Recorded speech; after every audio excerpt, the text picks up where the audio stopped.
Hello everyone, welcome to north east India. और इस video में हम लोग कैबिनेट से जुड़ी हुई कुछ इंपॉर्टेंट टॉपिक्स को डिस्कस करेंगे। आसाम कैबिनेट में लिए गए कुछ इंपॉर्टेंट डिसीजंस को हम लोग इस वीडियो में कवर करेंगे। पहला जो इंपॉर्टेंट टॉपिक है वो है टुसु पूजा, जो टी ट्राइब्स के लोगों के द्वारा सेलिब्रेट किया जाता है। यहाँ पे आप लोग देख सकते हो टुसु पूजा जो सेलिब्रेट किया जाता है टी ट्राइब्स के द्वारा, जो टी ट्राइबल कम्युनिटी है आसाम में, उन लोगों के द्वारा सेलिब्रेट किया जाता है। उसके बाद आसाम कैबिनेट ने जो अलग अलग डिसीजंस लिए हैं वो ये है कि जैसे कि एंटरप्रेन्योरशिप को बूस्ट करने के लिए 2000 करोड़ का सैंक्शन कर दिया गया है, ताकि वेरियस जो स्कीम्स है एंटरप्रेन्योरशिप के ऊपर में, उन सभी स्कीम्स को लागू किया जा सके। जैसे कि मुख्यमंत्री महिला उद्यमिता आसोनी, उसके बाद चीफ मिनिस्टर्स आत्मनिर्भर आसोनी, ये अलग अलग तरह की जो स्कीम्स है उन्हीं स्कीम्स के ऊपर में 2000 करोड़ रुपए का सैंक्शन कर दिया गया है। उसके बाद जो बीटीआर रीजन है, बोडोलैंड टेरिटोरियल रीजन जो हम लोग कहते हैं, सो उस बोडोलैंड टेरिटोरियल रीजन को डेवलप करने के लिए अलग अलग सालों में अलग अलग जो पैसे है वो गवर्नमेंट की तरफ से दिया जाता है बीटीआर के डेवलपमेंट के लिए। तो कैबिनेट ने रिसेंटली 401 करोड़ रुपए का फंड्स सैंक्शन किया है, ताकि जो भी प्रोजेक्ट्स ऑन गोइंग थे और जो प्रोजेक्ट्स नए से बनने वाले हैं बीटीआर रीजन में वो डेवलप किया जा सके, या फिर उसका जो काम है वो चलता रहे। और ये जो फंड्स है वो दिया जाता है एसओपीडी फंड्स के अंतर्गत। और ये जो एसओपीडी है वो हो गया state own priority development. State own priority development के अंदर में जो फंड्स दिया जाता है डेवलपमेंट के लिए, उसी का अंतर्गत ही ये 401 करोड़ रुपए दिया गया है बीटीआर रीजन को। उसके बाद Assam power generation company limited, जो एपीजीसीएल है, हम लोग का जो पावर सेक्टर है आसाम में, वो 3 कंपनीज या फिर 3 कॉर्पोरेशन रन करती है, जैसे कि एपीडीसीएल, एईजीसीएल और एपीजीसीएल।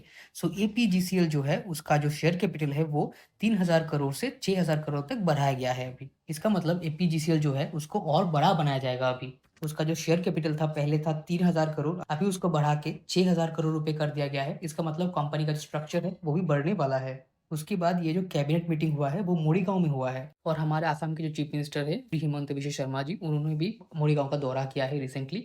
उन्होंने जो टाटा का जो प्रोजेक्ट बन रहा है जागी रोड में सेमीकंडक्टर इंडस्ट्री का, उन्होंने वो साइट विजिट किया है ताकि वो निरीक्षण कर सके कहाँ तक डेवलपमेंट हुआ है, प्रोजेक्ट कहाँ तक बना है अभी तक। तो उन्होंने मोरीगांव के ऊपर में भी कुछ अच्छे अच्छे फैसले लिए हैं ताकि मोरीगांव का भी डेवलपमेंट हो। तो मोरीगांव के जो फैसले हैं वो ये है कि जैसे मोरीगांव का जो एक रोड है बालीमुख से भूरा गांव तक, उसको बनाया जाएगा, 70 करोड़ रुपए दिया गया है। उसके बाद मोरीगांव टाउन का जो ड्रेनेज सिस्टम है वो बनाया जाएगा। उसके बाद मोरीगांव टाउन में एक नया सर्किट हाउस बनाया जाएगा। उसके बाद जूनबिल मेला, जो मोरीगांव में बहुत ही प्रसिद्ध है, असम का बहुत ही प्रसिद्ध मेला है जूनबिल मेला, जहाँ पे पहले बार्टर सिस्टम में गुड्स की ना बेचा जाता था। तो जहाँ पे वो जूनबिल मेला होता है वहाँ पे एक स्टेज बनाया जाएगा, उसके लिए भी पैसा दिया गया है। उसके बाद खीरोद बोरवा स्टेडियम बनाया जाएगा, उसका पैविलियन बनाया जाएगा। उसके बाद इलाराम दास, जिन्हें हम लोग आचार्य इलाराम दास भी कहते हैं, जो फाउंडर थे बेसिकली एक शरण भगवती समाज के, उनके ऊपर में एक मेमोरियल बनाया जाएगा। उसके बाद एक ऑडिटोरियम भी बनाया जाएगा उन्हीं के नाम पर मोरीगांव में। उसके बाद गेस्ट हाउस बनाए जाएंगे। फिर तिवा साहित्य सभा भवन बनाया जाएगा, ये बहुत इंपॉर्टेंट है। तिवा कम्युनिटी जो है, तिवा ट्राइब है, उनके लिए एक साहित्य सभा का जो भवन है वो बनाया जाएगा। उसके बाद कापाहेरा स्टेडियम बनाया जाएगा। उसके बाद कुछ स्कूल्स है, जैसे 9 स्कूल्स को आइडेंटिफाई किया गया है, जो स्कूल्स पिछले 100 सालों से एग्जिस्ट करते हैं, मतलब पिछले 100 सालों से ये स्कूल्स रन कर रहे हैं। ऐसे 9 स्कूल्स है मोरीगांव डिस्ट्रिक्ट में, उन सभी स्कूलों को 8-8 करोड़ रुपए दिया जाएगा ताकि वो डेवलपमेंट कर सके। उसके बाद 8 प्रोमिनेंट जो कॉलेजेस है, उन सभी कॉलेजेस को 5-5 करोड़ रुपए दिया जाएगा ताकि वो डेवलपमेंट कर सके।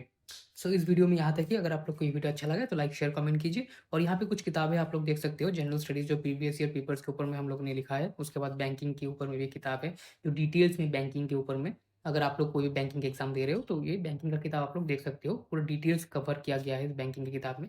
और इकोनॉमी ऑफ आसाम, आसाम के ऊपर में एक डिटेल्ड इकोनॉमी जो है वो हम लोग डिस्कस करते हैं यहाँ पे।